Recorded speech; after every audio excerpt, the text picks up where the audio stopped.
Welcome to the Local Insider Podcast, a show about everyday people who make a big difference.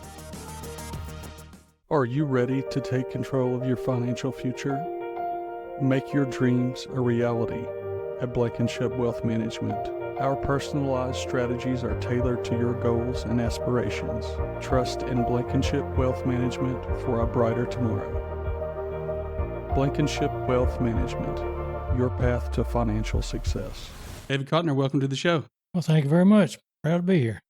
I have been, ever since I found out that my wife and your wife, or your girlfriends rather, are good friends, I'm like, hey, that's a good opportunity for me to approach him and get him on the show. He's got a really good story. You are kind of the role of what I had in the beginning of this podcast. You exemplify that. Is how I would phrase it. With everything that you've done, I would just like to get that on record, and I know it's going to inspire some of the youth we have around here, and hopefully others as well. So, tell us a little bit about yourself, where you grew up, and what was your early life like? All right. Yeah, I was born right here in Booneville, Arkansas. Believe it or not, on the corner of Broadway and Main, which is old A.R. Hedrick, Dr. Hedrick, who the old elementary school was named after, in fact. And I was probably about 3 when the family moved out to Redondo Beach, California. And I started school out there, and we moved back to Oklahoma at the end of my second grade year. I only stayed there a year. My dad worked in the aircraft industry, so that's what he was chasing. He got tired of that and moved back to Booneville when I was in the 3rd grade. So what did he do in the aircraft industry? Was he a mechanic, a builder, a pilot? He was a tool and die maker. Oh, wow. Yeah. Now, oddly enough, he got started in that. He had a friend who was in World War II with him, who lived in Redondo Beach, and he wanted him to come and work in the aircraft industry, and he didn't know anything about tool and die. But a good friend, not a good friend, but a worker they assigned him to was really nice to him and kind of taught him on the side. Never let anybody know he didn't know what he was doing, but he learned pretty fast. So then we moved back to Arkansas, and he started his own business with chicken houses in for a while. And then later on, all my family, my mother died when I was 10 years old, and he got remarried to a woman with 3 kids, and then they had 3 between them. And anyway, all the family moved out of Booneville and moved to Tulsa, Oklahoma, and he again was back in the aircraft industry. I stayed here with my grandfather and finished school and graduated here at Booneville. After that, I went in the Air Force and spent 8 years in the Air Force and had a wonderful 1-year vacation in Vietnam. That's all I can say about that. But at least I wasn't out in the Army. I was in the Air Force. We just get rockets and mortars shot at us every now and then. Sniper too. Here and there. Yeah, so it's not always true when they say in the rear with the gear, is the safest place, because that's generally, where the enemy's trying to actually attack, right? Oh, yeah, they shoot 122 millimeter and 107 rockets at us, but they miss me every time. Wow. So when you were growing up here, you said what was the school? Was it just Booneville Elementary? And was it it used to be, was it 3 or 2-story building that was there just south of the armory, where the armory sits? Now it's a Boys and Girls Club. Yeah, that was a 2-story building there. Is that where you went to school, or was it somewhere else? Well, there was an old elementary school that's over on the corner of the elementary school complex on the southwest corner. Okay. That used to be, I can't remember how many stories it was, but that's actually where grade school was. When you got into the 6th grade, maybe 4th grade, we went over to the other school, the old high school, and it was built in 1927. My dad went there. His name was etched in the sidewalk. Oh, that's amazing. Yeah. So It's interesting you say the name A.R. Hedrick because that's where I went to elementary school, and any kid in the 80s went to A.R. Hedrick, and I never really knew much about that name. Yeah. So he was a doctor here. He was a doctor, yeah.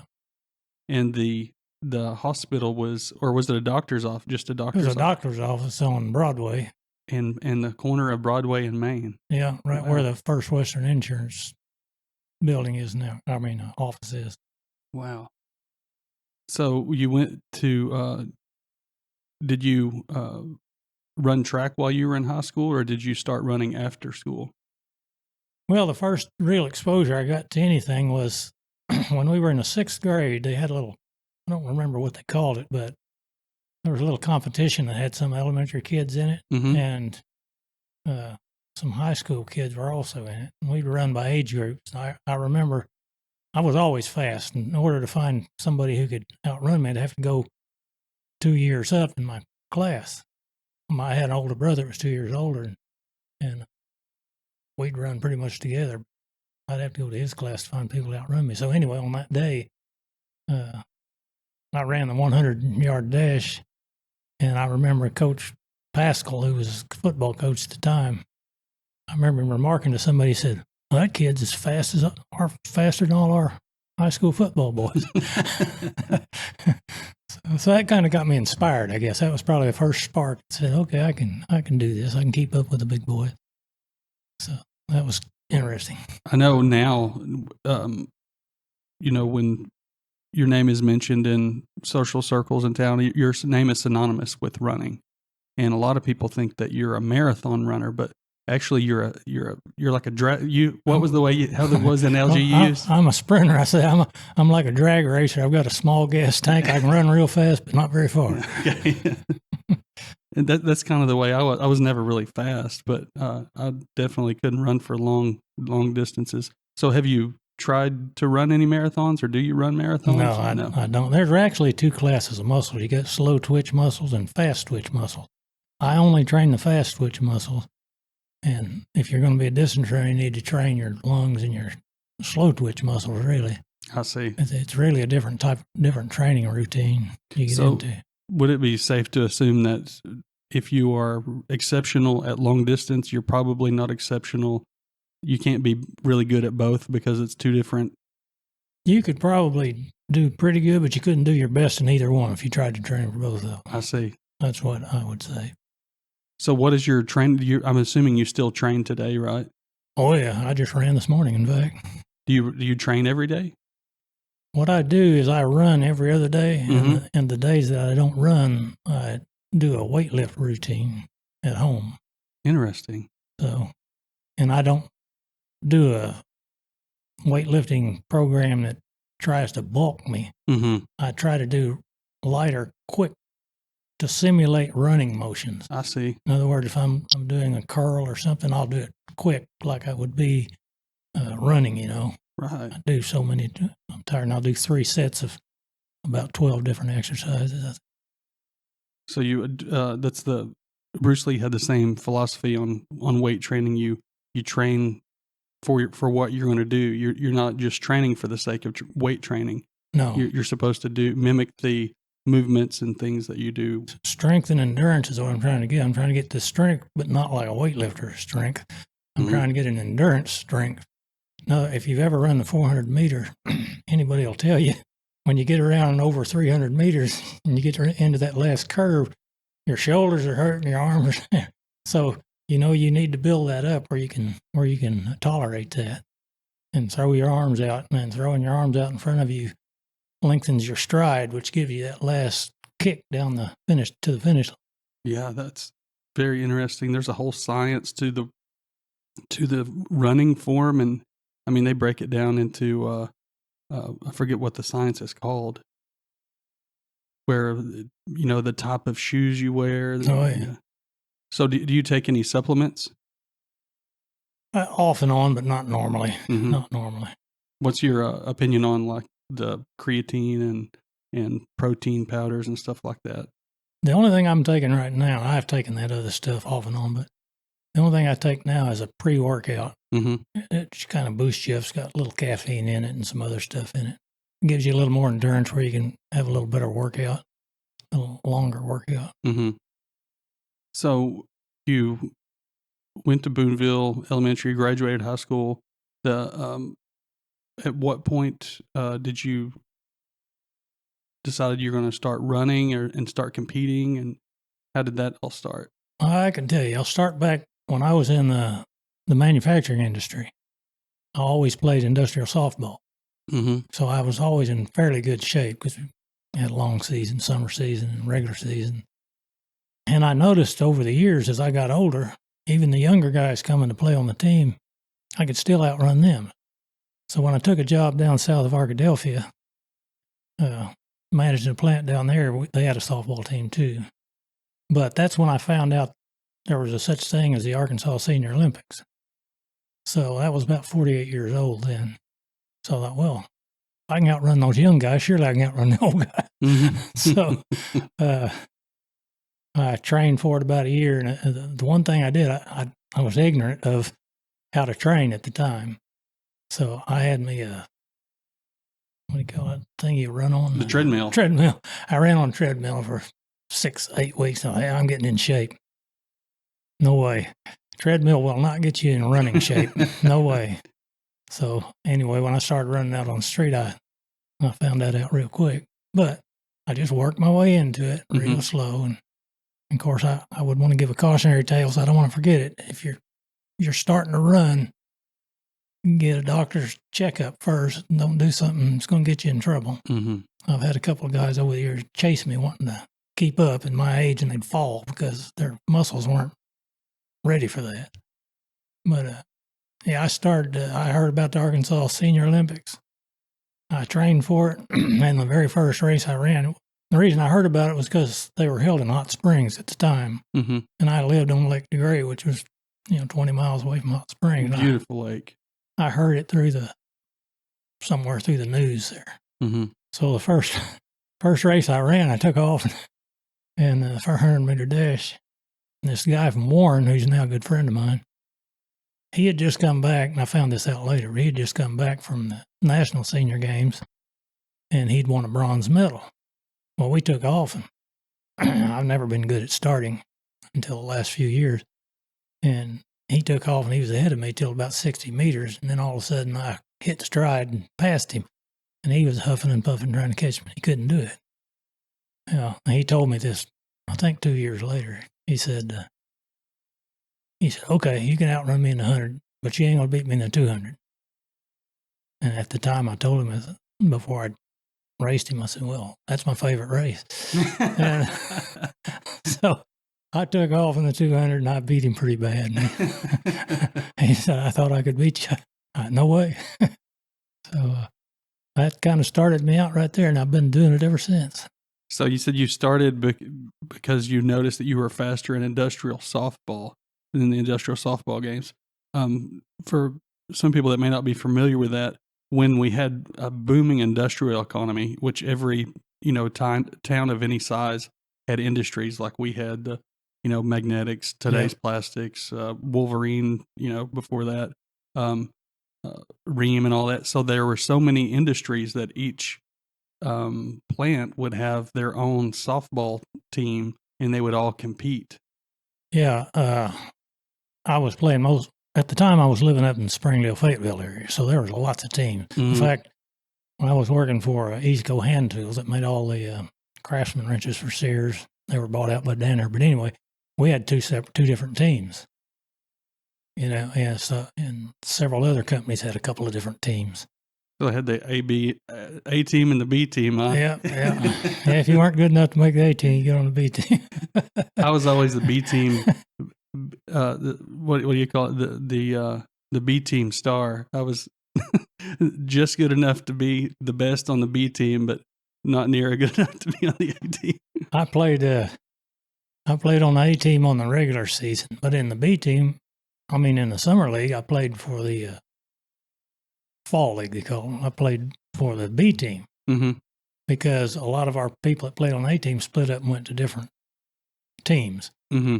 So I just played on our company. Since I was a manager, I didn't want to leave. I wanted to play on our team. Mm-hmm. But me and this one kid, he could knock a home run. I never could knock a home run over the fence. So we got in competition. I was fast enough. If I hit it to right field hard enough, I could run an inside the park home run. So we were having a contest. I think we hit I think he hit 16 over the fence, and I had like 14 inside the park home runs. Wow. So it was kind of a fun competition. So what was the name of the competition where you won your first race? That was the Arkansas Senior Olympics. And do you remember what year that was? Oh my gosh. I was 50 years old at the time. It's 90, probably 98, somewhere in there. No, I think it was 1999. It was because I won my first race the last year of the last century, and then I won the competition the first year of the new century, 2000. So that's right. So what are the biggest challenges that you faced getting started? Just getting in shape to where I could actually, compete competitive, being very competitive at it. So, and I got in shape pretty fast. In fact, my fastest times, after about 3 years of running and training and learning how to train better, I was actually faster when I was 55 and 56 than I was when I was 50, in my early 50s. Wow. And I set the Arkansas State seniors record in the 100 meter, and then I set the Arkansas State. They're still the best times ever in the 100, the 200, and then I ran the 400.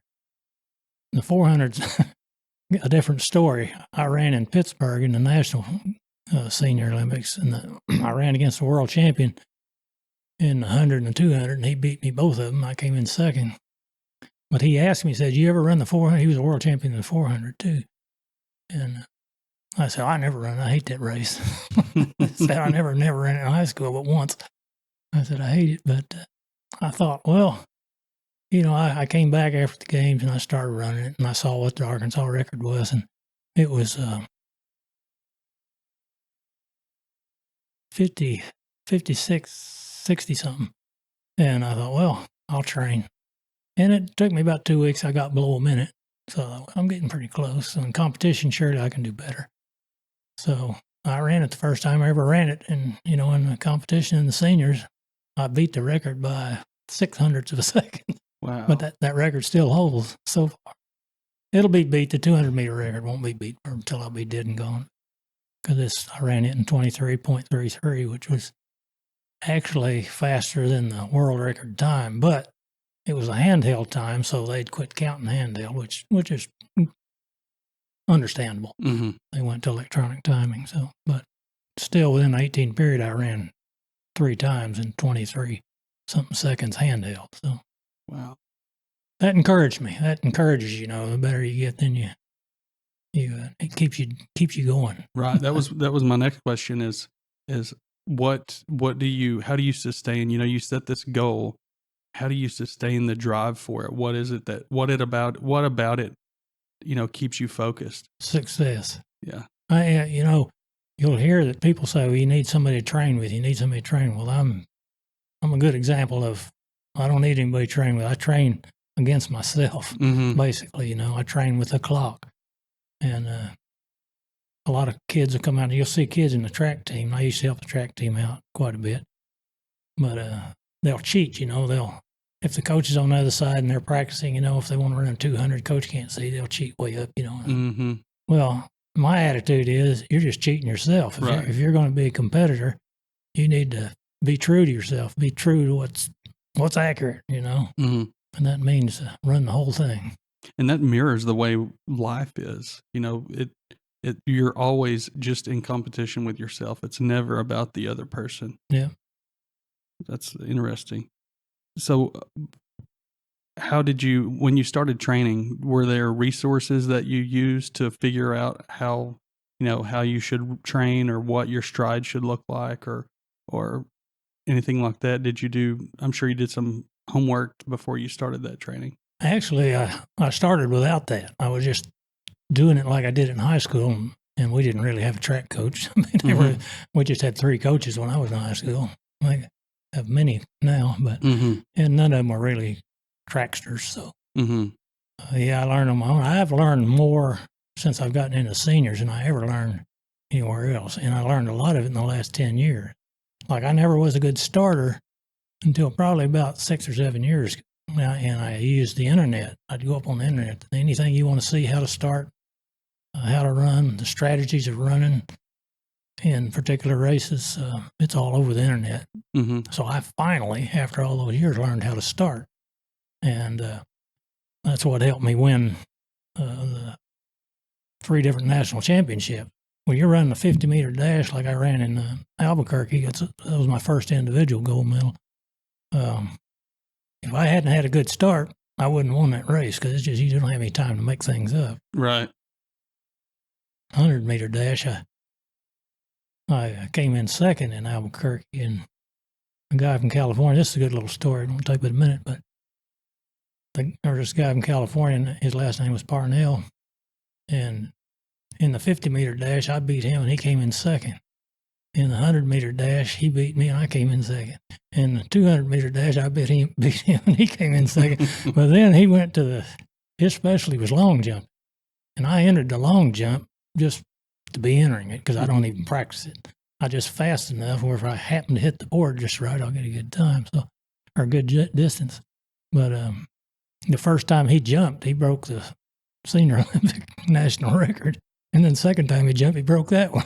Wow. I came in third with a bronze.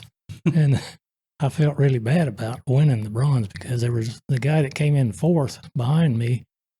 He only came there to run to long jump. And I found out I was ahead of him. Somebody said, "Hey, he's only an inch behind you, or not even an inch. I mean, he's just barely behind me."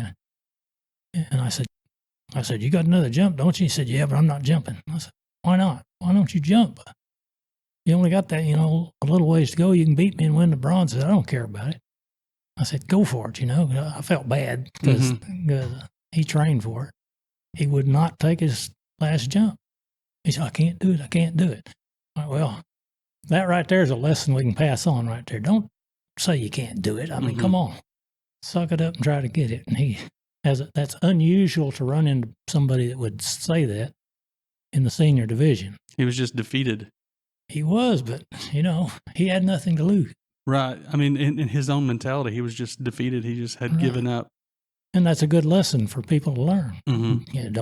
Don't defeat yourself by thinking you're defeated. Mm-hmm. I mean, give it your best shot. I mean, you're not gonna win every race. I sure didn't. So, have you put any thought into, putting all your training and everything to the page and writing a book about it? So maybe somebody else could follow your training science, or?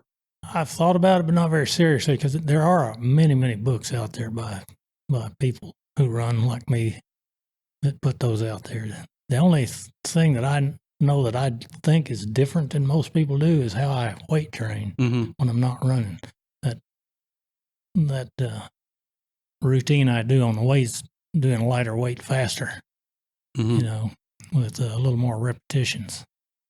I have not heard anybody say they do that, but I've had people say, "How much do you run?" If senior guys will come up to, "How much do you run?" I said, "Well, every other day." That's all. I said, "Yeah, well, you can run too much." I know Usain Bolt said one time, Jamaica has some of the best sprinters there are in the world. And Usain Bolt, the world champion, said, "My criticism of the U.S. training team, the trainers, they run too much." And so they did a little more weight training, a little more work on starts and things like that, and a lot less running. So I think there's something to that. Right. Yeah, there's I don't know how familiar you are with mixed martial arts, but there's a camp of mixed martial arts that's out of Russia and jiu-jitsu school, and their philosophy is they work out as far as let's say you're going to work out at 100%, but you don't do that every day. You work out, like maybe 20%, 30%, and you work your way up, and then like before you're about to compete, you're going to go 80%. But the only time you ever go full on 100% is in competition. So they seem to be pretty successful, but, it's kind of the same philosophy where you don't, like his criticism of the way the West trains is they go 100% every single day. And he said that's not sustainable. No. Because you're not really learning anything because your body's so beat down. It doesn't have time to heal.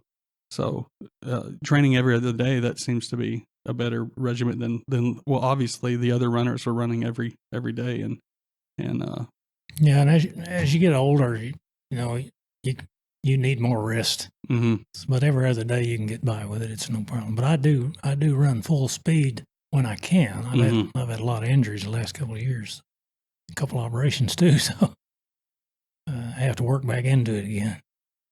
So how are you said you've had operations. A lot of runners have issues with their ankles and with their knees and stuff like that. Do you find that you're more susceptible to knee or ankle injuries, or do you think that the weight training is kind of a prophylactic, so to speak, to those injuries? Well, I was very lucky for many, many years. I injured my ankle about 18 weeks ago, and I wasn't able to run for about 6 months, and I'm really still trying to get back up where I was.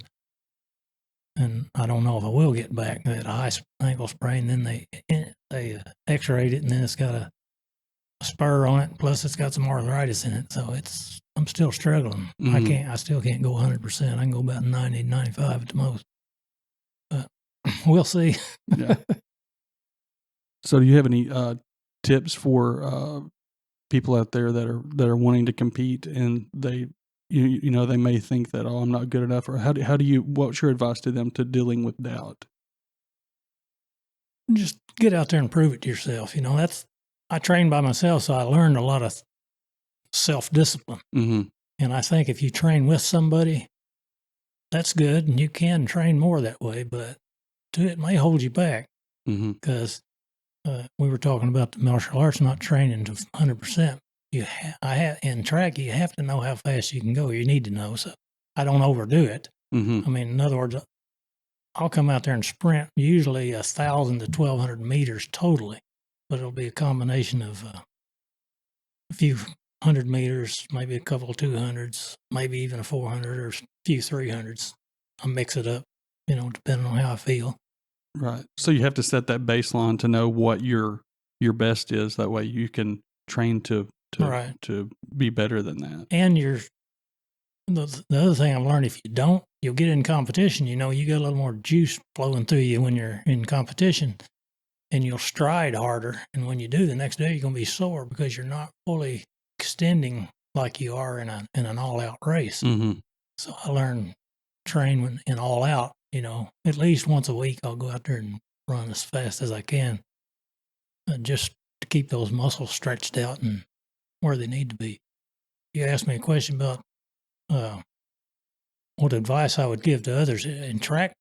The best advice I've given to people lately and the kids is, one, teaching them how to start and explaining to them why you lean a certain way or that. But there is a strategy to the 200 and the 400 especially. And I never knew this till a few years ago. But once I tried it, it's certainly true. And I learned it over the internet. You race the 200 like a 400 kind of, you take off like a maniac, like it's a 100-meter dash for about the first 40 or 50 meters. And then I call it kick back into a high-speed cruise. Don't slow down. Just take your stride, use your arms, and keep going around until you get to about 100 to 80 meters to go, and then kick it back in. You'll have energy left to go full blast down toward the finish line. Interesting. And the 400's the same way. Just get into your takeoff for the first 50, 60 meters.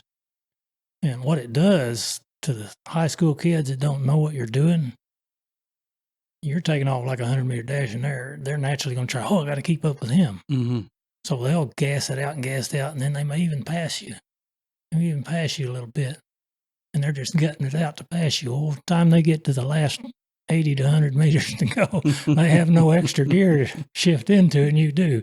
So, and I've actually tried it on several Booneville kids who would really try it. And they'd all come back and say, "Oh, that really worked," because you'll see where somebody will pass them on the curve, and they paid attention. They didn't go after him. They let them get around there. They may be 4 or 5 steps ahead of them. Then they kick it in, they pass them.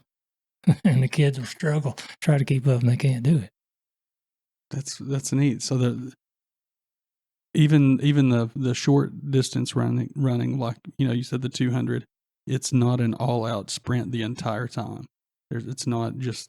It looks like it, but it's really not. If you really understand what I'm saying, there's a difference between. I'll give you an example in the 100-meter dash. They'll tell you now, the top sprinter will take off in the 100-meter dash, and you're in your drive phase. You're down and you're just pushing, kind of like low gear, in a dragster.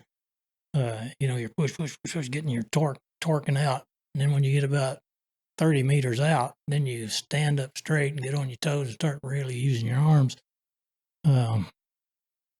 So that's a strategy in the 100-meter dash. When I was in high school, I was fast, but I was in low gear the whole time. I mean, I was push, because I didn't know any better. And I could have done better in the 200, thanks to a couple of kids from Berryville at the Arkansas Relays in Fayetteville. I actually tied the state record in the 200 because of them. They were pushing me. And going around the curve in 200, you can't really drive all the way like I could in 100. So I'd take off, and one of them actually beat me in the finals. And both of them passed out and fell down at the finish line, so I at least wore them out. But one of them beat me, and the other one came in second or third. So right now in what you do, you're the standing national champion, right? Well, they've had a competition since, so I'm former champion now. I did win the gold medal for the Albuquerque games, and then I won the 200. I won the national championship in the USA Track and Field Masters Outdoor Championships about a month after Albuquerque up in Ames, Iowa, where they held that. So the National Senior Games are going on right now in Pittsburgh, but I had this injury, and I just couldn't get up in condition to run. So do you have the same? When you went to these competitions, did you notice that you had like the same competitors that year after year, or did you notice that it was like a new mix of people all the time, or? Most of them are people I was aware of. Sometimes the newer ones will come up when you're like, I'm at the end of my age group now at 74, and they changed age groups every 5 years. So next year I'll be in the older age group. I'll be the youngest ones in my age group, like I was in Albuquerque. Yeah. Yeah, you run pretty much the same. But I tell you, it's a good community. Everybody's really supportive of each other. So it's a supportive relationship. It's not like it's a rivalry or there's no. Nah, there's fierce competition. Don't get me wrong, right. But everybody's friendly with each other. They'll cheer for you on. If they can't beat you, they'll cheer for you to beat somebody else. I see. So, what absolutely excites you right now? I don't know if I know how to answer that question. I enjoy running. I enjoy sprinting. So that keeps me. The only other things that I really love to do is in side by side. Unfortunately, I drive it like I run fast. So, I guess a better way to ask that question would be: do you have any goals right now that you're obviously you're trying to get over this injury, but any long-term goals that you aspire to? Well, I want to keep running if I can. And the next senior games will be in Des Moines, Iowa, which if I can run, I'll run up there. So, yeah, I intend to keep running. I'd love to. I like to run against world champions. I went to Ames, Iowa, and ran in the Masters, the first time I'd run in the Masters, and I ran against 2 world champions. Both of them beat me. I came in third. But it's not bad to get beat by a world champion. Right. I got to watch a good race from the rear. It's interesting you say that, because a lot of people that are in competition, they would rather the people that they're going to compete against be way worse than them because they want to be, you know, the one on top. But when you know you're a true, I would say, warrior, you want to have a formidable opponent. Oh yeah, yeah. Because it's the win isn't really worth anything if it's not, like you say, a fierce competitor. Yeah, and unfortunately, I run in the Arkansas Senior Olympics, and I run in Northwest Arkansas Senior Olympics, which are held in Harrison. Mm-hmm. And the competition is not really good. I mean, in a 200-meter dash, I'll beat people by 40 or 50 meters. Good grief. I mean, but in the state, every other year, Arkansas, the national games are held every other year. So you can qualify for nationals every other year at Arkansas. So a lot of times, people from Louisiana and Texas, Oklahoma, and the surrounding states, Kansas, everywhere will come in. If they couldn't qualify for whatever reason in their state, then they'll come to Arkansas to qualify. Then you get a little better competition. Right. I don't think I've been beaten in Arkansas in a dozen years or better, probably. So what does your morning routine look like? Breakfast. Yeah. I do. I get up early, and So you get up eat. at 5 a.m. or 6? No, I don't. I used to always get up about 6:30, but now I get lazy and I get up till 7, maybe it's a little after sometimes. Yeah, I'm not an early riser, but I stay up. I get more done from 9 p.m. to 1 a.m. than, you know, I do the whole day, it seems like, because it's like that's when I have that focus of just, Yeah. I mean, I'll be working on something and I'll start at like 9:30 or something, and I look up and it's already 1:30. I'm like, good grief, I got to get in bed. You know? No, I'm not a late nighter anymore. The older I get, the tireder I get earlier. So, but I'm usually in bed by 10 o'clock. So what's your opinion of Booneville now versus what it used to be when you were growing up around here? How has it changed for the good, for the bad? Well, of course, we lost a lot of industry. That's the bad part. Mm-hmm. But it's really encouraging here in the last 2 or 3 years. Booneville, I think's getting better. I love the new venue they have downtown now. Mm-hmm. Really looks like it's going to be very successful, and Booneville needs that. And we have our own swimming pool, and we have things for kids to do, and of course, the high school different team competitions and things we have is really great. Mm-hmm. And back when I was in high school, they had 3 sports: football, baseball, track. Yeah, That was it. So, yeah, I think it's a very good school. Of course, I'm not that close to any of the kids that are in there anymore, so Mm-hmm. I don't know what they're teaching. Hopefully, nothing like you hear in some places. Yeah, I don't. I know most of the administrators, and it's. Yeah, I do too. Yeah, and that's not something that politics really kind of. It affects a lot of places, but not so much here. Right, and hopefully it'll stay that way. Yeah, when I was growing up, it was if you were you're at the barbershop or whatever, you didn't talk about religion, you didn't talk about politics. That's just things you didn't talk about. Right. And it's because they knew that that's how you start arguments. And I don't know if it's maybe online because you're behind this screen and you don't have somebody in front of you. People just seem to want to talk about things that are more controversial. They're more apt to do that, it seems like. So, you mentioned discipline. What role does discipline play in your training routine? Well, it's a big part of it. If you're running by yourself and you want to be the best you can be, then you have to maintain that discipline. You have to make yourself do it, and you have to gut it out. That's what I'd tell the kids. That's the best advice I can give the kids. You make your mind up what you want to do, no matter what it is. If you want to be a good welder, learn that discipline. Learn to be the best there is as best you can. If you want to be a plumber, same thing. If you want to go to college and be a doctor, just earn it. Mm-hmm. Earn it. Go after it. Grit your teeth and go for it. That's how you do it. One example is when I got out of the Air Force, I went back to college to the University of Arkansas and got a degree in 2 years and 9 months. And I'd been out of school for, 8 years, or 9 nearly. So when you have to relearn what you've forgotten and then learn new stuff at the same time, it takes a discipline. And that's where I started, and I carried over into track. But I learned it in high school. I learned, the coach that comes during the basketball season, I didn't play. I played track. I tried to stay in shape and lifted weights. And I'd go up to coach and say, "Hey, coach, how many laps do you want me to run around the bleachers?" And 10.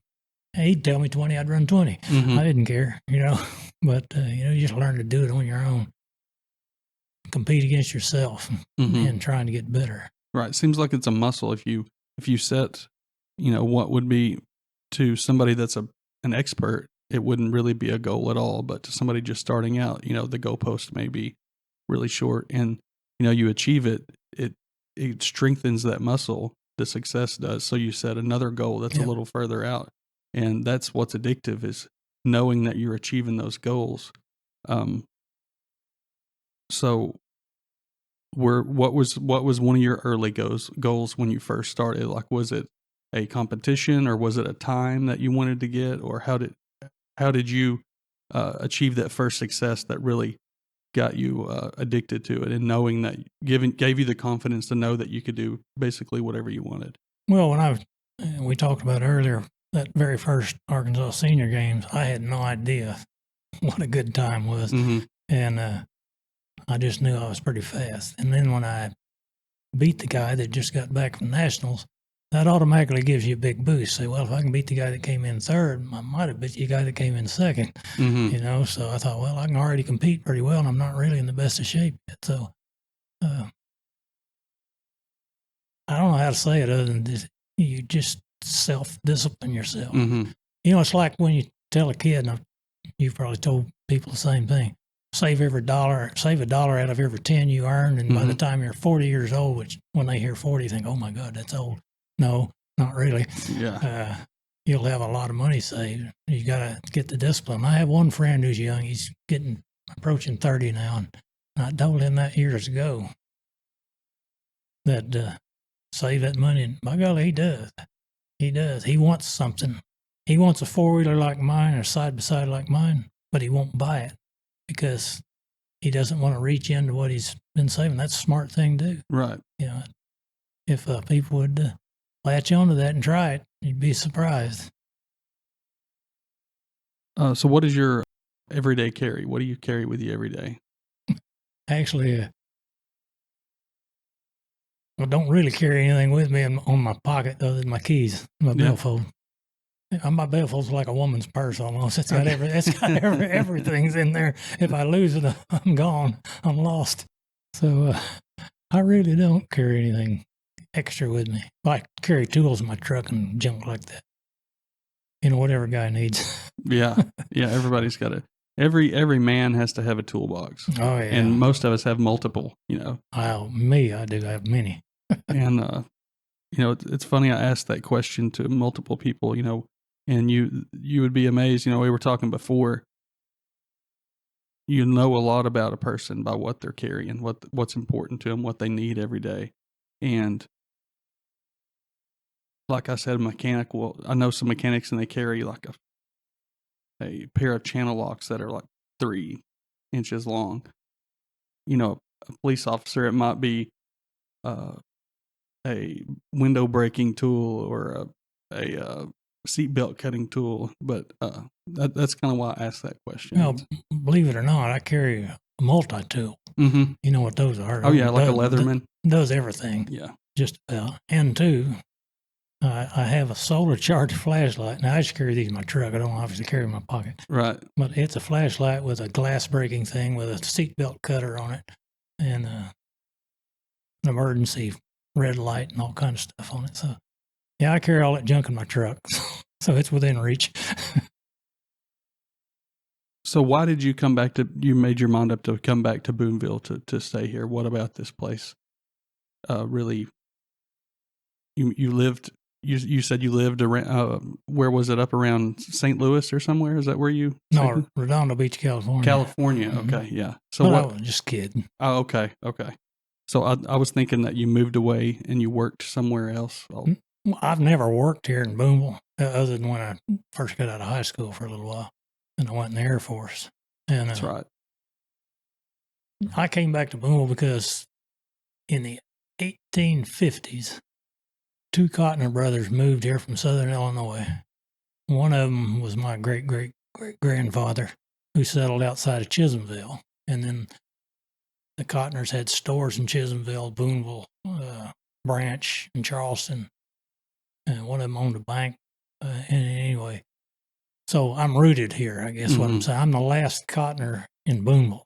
We used to have quite a few. I finished high school. I lived with my grandfather, who lived up very close to here, in the Ellsworth, or Owen Street, I mean. So that's where I finished high school, right here. So I want to come back to my roots, I guess. My mother and dad's buried here, and my grandfather and other relatives. So were you related to the Cotner that owned the Scott's Men's store? Yeah, that was my cousin. Your cousin, okay. Yeah. So what advice would you give young people, just say they were just graduating high school and about to start their life? Don't think that you can't do what you really desire to do, because if you want to stay in the Booneville area, there's certain occupations you can do, and you can stay wherever you want to. Whether you're in the medical profession, you can pretty much go where you want to. If you're a good mechanic, you can pretty much go where you want to and stuff like that, I didn't follow that advice because I didn't have that advice. I got into manufacturing where there was no big manufacturing operations in Booneville like there was every other place, the bigger cities. I got stuck in there, and I tried to get back to Booneville several times. But, when you get into upper level management, there's only so many jobs, especially in a small town. So you can't get there. But yeah, I made up my mind when I shut a plant down south of Arkadelphia, and I moved up here, and I said, you know what? If I can't find a job, I'd saved up money. If I can't find a job up here, heck with it. I'm retired. And I did take a job for a while in Jonesboro because they begged me to. I was a turnaround specialist kind of, so I went up there and helped them out a little while. And then I also taught some classes at the Arkansas Tech at Ozark, some management courses, corporate culture type stuff. Like the what's that guy's name? Peter Drucker. Yeah, that's a bit of advice. I'm glad you brought that up because I took a course when I was at the hand tool manufacturing company. I was made the trainer for the company. I was over safety and training, and eventually went to quality and manufacturing. But I got sent to a problem-solving course called Kepner Trio, and that's probably the best problem-solving course recognized as the best in the world. Toyota invented their own, but it's not as good. I took it, not only took it and learned it, I taught it. And then, better yet, I practiced it. And it got to where it's very time consuming if you do everything by paper like you're supposed to. But somehow it just stuck in my head, and I could just sit there and compute that in my head, these problems different. I knew what questions to ask, what it was, what it wasn't, what time it was, what's the frequency of it, and I could figure out a problem a lot faster than a lot of people. And I totally credit that training with that. I mean, I didn't have to go through that paperwork. I could sit here and do it, just ask the right questions, know what to ask. And many times, my engineer work come up, he'd say, here we have a particular problem, and this is what I think's wrong.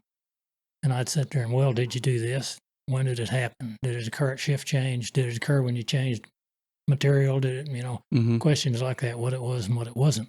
Can you give a specific example of like when maybe you used this method? Oh, yeah. There was a couple of them that are very similar. One time I was in the office in there, and the engineer comes in and says, we got some bad metal out here because everything's getting rejected. Everything's getting rejected. He said, yeah, we changed material, so the material's got to be bad. It's got to be a problem. I said, well, did it go through quality control check? What were they building like? Oh, it was the company was named Hot Metal Molding. We're cutting off slugs of material about 8 feet long, just as an example, or not 8 feet, 8 inches long, and maybe 3.5, 4 inches round, and they'd heat them up through a heating coil gradually through like 16 stations, and finally get to just almost molten metal at 1,000 degrees, somewhere around in there, and then they'd put it into a die and we'd squish it into a shape. It was an automotive industry parts we were making, Okay. steering mechanisms, stuff like that. But yeah, they came in and said that, and I said, that doesn't sound right, because it passed the quality inspection. Yeah, but they're all bad. They're all bad. I said, okay, what else happened? It happened at shift change, but it also happened when you change a metal. Right? Right. So we go out and talk to the operator. No, we didn't change any temperatures. We kept the temperature exactly the same, on adjustments. That's good. So I said, tell you what, when was that metal brought in the building? We had a saw place that was kind of detached, and what had happened, they came in, it didn't have anything to do with a different batch. What it had to do with, it was 23 degrees that night, and it sat outside during the 23 degrees, and then they brought it inside in 75, 80 degrees in that factory, and they started to try to use it immediately. Mm-hmm. So you're talking about a differential in temperature of that material was quite different, Mm-hmm. maybe 40, 50 degrees. So these coils couldn't heat up that extremely cold metal fast enough, so it really wasn't getting what we call the dwell time on there long enough to make it warm enough. So when they'd shoot it, it wasn't totally melted, and it wouldn't form the parts well. So, Right. And another time was basically the same thing. He says that something's bad, somebody did something wrong. We're getting rejects off this metal. Same situation. I said, how many are coming off? How many are bad or coming off out of every 16? Well, I don't know. We'll have to go measure it, they said. So go measure it and let me know. So they got there and measured. Well, there's 2 out of every 16 that are bad. So I said, which station are they coming off of? Which pedestal are they coming off of? Well, I don't know. So we'll go out there and check. So I go out there. Now, this is just common sense, you know, but it's not really common sense. I guess you have to know what you should think about. Mm-hmm. So sure enough, they came back. Well, it's coming off of station 2 and station 8 or whatever. I said, oh, what's that tell you? Something changed. I said, what changed on those? So we go to get the maintenance guy. Show me your records. What happened? This changed again early in the new shift. So he looks back on the record and said, well, we changed some of the chalk. They set down actually a big piece of chalk's what those things set on so they wouldn't melt. He said, well, we were having a problem with 2 of them and they were worn out, so we put new ones on there. Mm.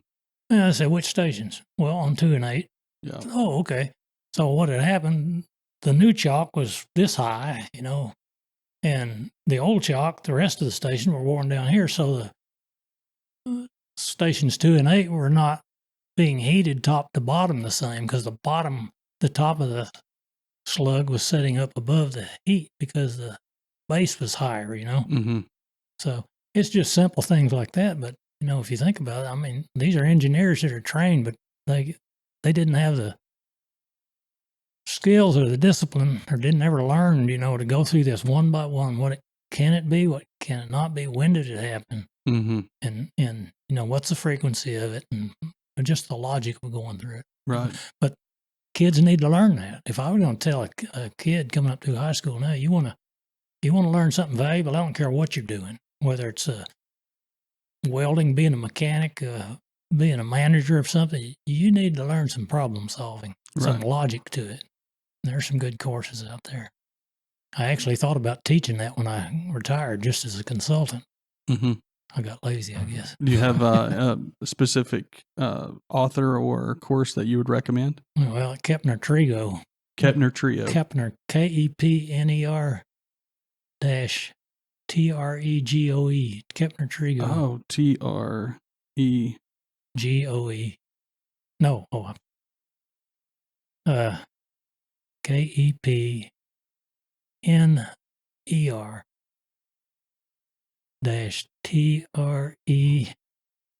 -TREGOE. Okay. Sorry. Okay. It's been like 15 years Yeah. since I've been. I was thinking TRIO, like trio. No, Trigo. Okay. What do you see for the future of Booneville and Logan County? What do you see in the future? Well, I'd love to see some more businesses move in here, give people jobs. Mm-hmm.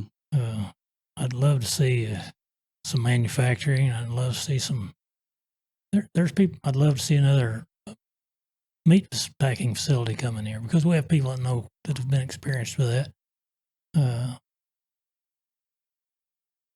Where we're located is not the best place in the world, because we're not near any 4-lane highways and things like that. But there's no reason we can't.